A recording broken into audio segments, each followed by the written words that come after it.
Assalamu alaikum wa rahmatullahi wa barakatuhu, ndugu wana Firdaus, wapenzi wa jumuiya ya Firdaus na wale wote ambao mnafuatilia matukio mbalimbali yanayoletwa kwenu na jumuiya yako pendwa kabisa, Jamiatul Firdaus Al-Khairia, tukiwa kisiwani Pemba katika wilaya hii ya Micheweni, katika kutembea nyumba kwa nyumba,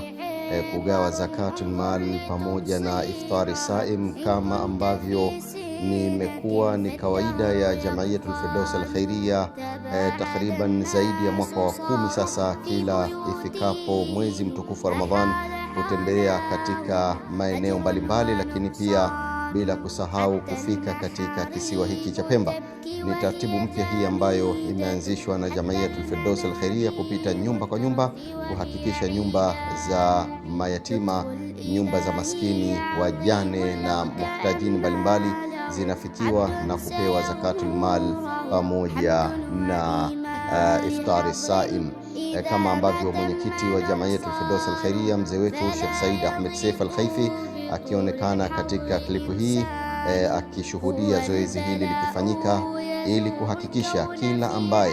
anatoa zakati yake kwa Jamiatul Firdaus Al-Khairia ama sadaka yake yoyote, basi inafika kwa walengwa kwa mujibu wa taratibu ambazo dini yetu inaturuhusu, na kutaka mioyo ya waliotoa sadaka zao iweze kutulia, kuona kwamba kweli viongozi wa Al-Firdaus wanafikisha wajibu wao kwa kila ambaye anahitajika kupatiwa zakati hiyo ama iftari hiyo. Tunawaomba members wa Al-Firdaus, wapenda kheri wote, na kila ambaye anatuamini katika kutoa zakatul mal na kutoa iftari saim, ili tuweze kuwafikia muhtaji na wengi zaidi. Tunamwomba Mwenyezi Mungu awakubalie wote walioweza kufanikisha zoezi hili katika kisiwa cha Pemba.